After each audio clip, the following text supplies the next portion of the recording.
comme je l'ai dit il n'y a pas si longtemps au patron, tu ne travailles pas pour l'administration. L'administration, c'est une machine, j'aime pas beaucoup.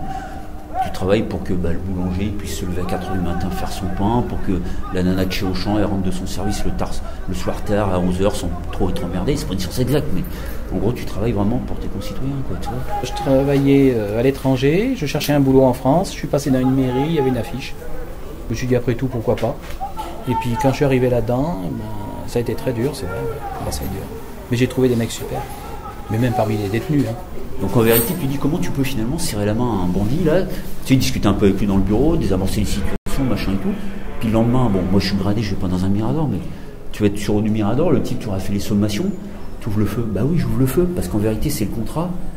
Mais si tu réfléchis quand même, tu dis en vérité, s'il n'y a pas cette dissuasion de dire le mec il est là sous contrainte, c'est tous les fondements finalement du principe de la punition établi par la société et c'est pas à toi finalement de prendre la décision de dire est-ce que c'est bien de le faire, de pas le faire.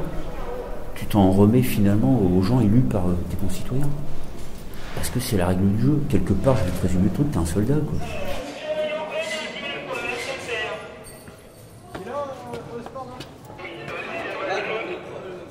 Moi j'ai 20 ans de boîte là, bon on va fermer PRH. Je pense que Lyon PRH ça restera une tranche de vie. Messieurs, le sondage, s'il vous plaît. Vous pouvez sortir de la cellule 2 minutes.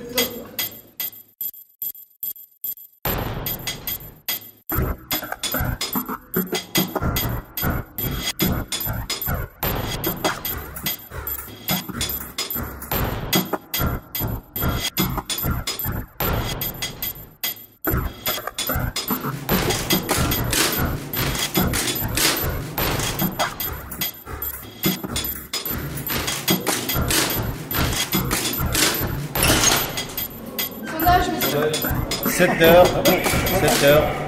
Après promenade c'est à 8h30 je crois.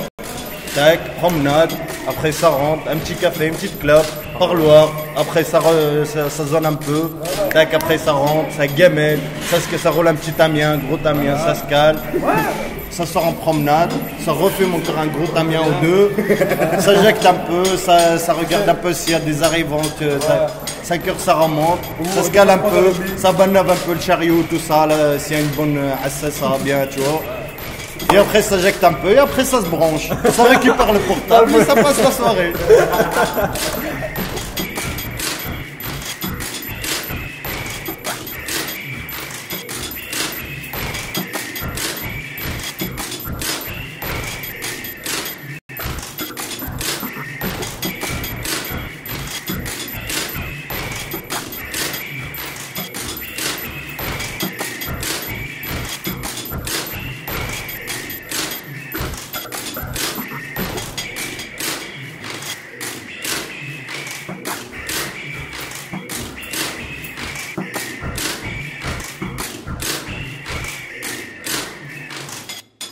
À trois, à l'intérieur de la cellule, psychologiquement, c'est très intéressant. Quand il y en a un qui a un souci, le moral de la cellule tombe.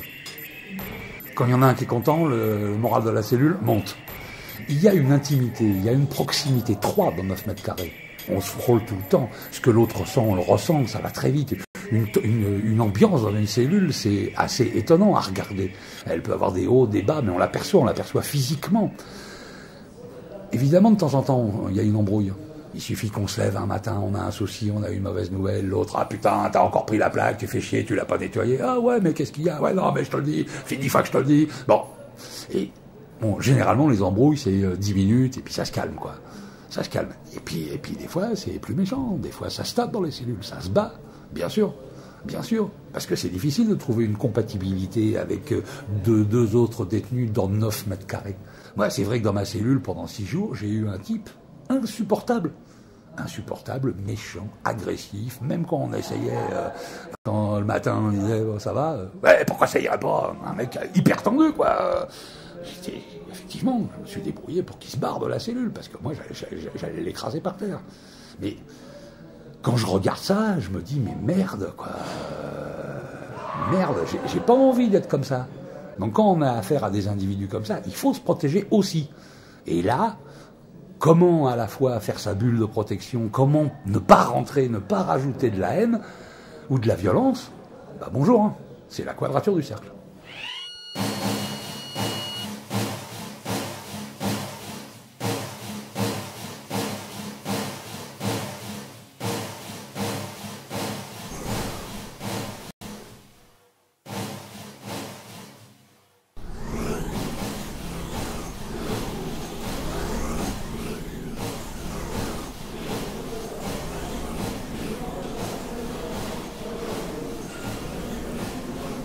bâtiment H, il y a 2 surveillants pour le repas, à tous les étages.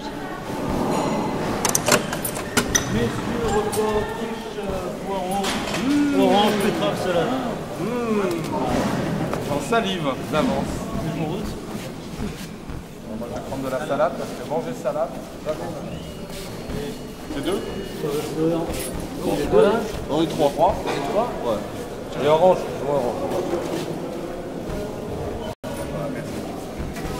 Merci bien. À demain.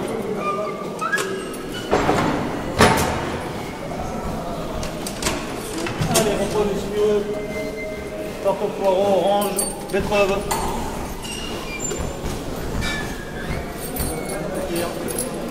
Orange, betterave, tarte au poireau, salade. Deux.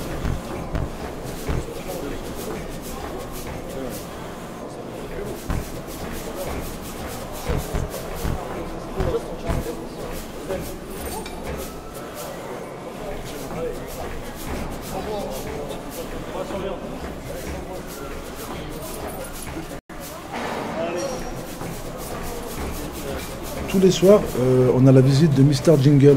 Vous avez pas vu la ligne verte? Il y a plein de souris qui passent le soir en dessous là. Elles viennent nous rendre visite, voir s'il n'y a pas un petit truc à manger, machin.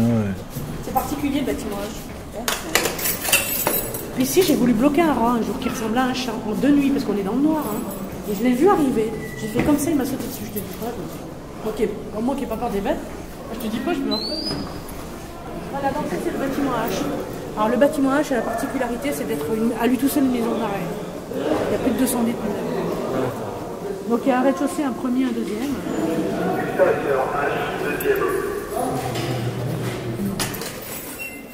Il y a des moments où la prison parfois est silencieuse. Hein. Ça arrive. Hein.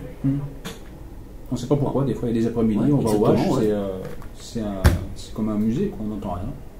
Il y a des jours, c'est l'effervescence. Après station, on ne sait pas tout. C'est vrai aussi que, bon, je le dis clairement, je pense qu'il y a des moments au bruit. Si tu sors d'un monde irréel comme ça, tu es parachuté à un moment T, tu peux déterminer si c'est le dimanche ou si c'est la semaine. C'est vrai.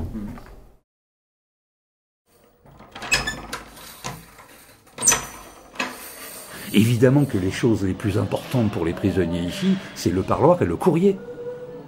C'est clair. Si on n'a pas ça, alors là, ça devient à se cogner la tête. Moi, je me souviens d'une maman qui est venue à 11h le soir faire un parloir sauvage avec un gamin de 2 ou 3 ans.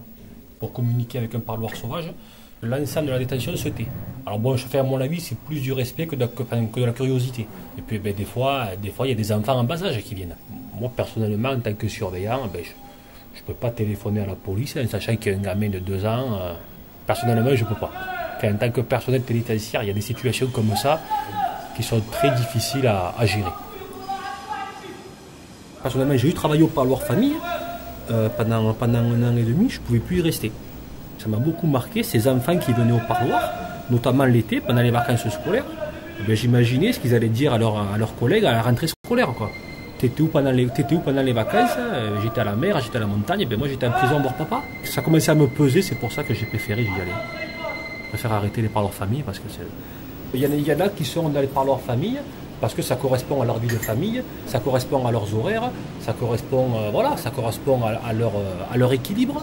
Puis les mecs malgré tout, ils font leur travail convenablement. Ils sont là pour accueillir les familles, ils ne font pas vivre la détention à la famille. Voilà, les gens sont professionnels. Mais voilà, moi personnellement, j'ai mettais des difficultés à continuer, quoi.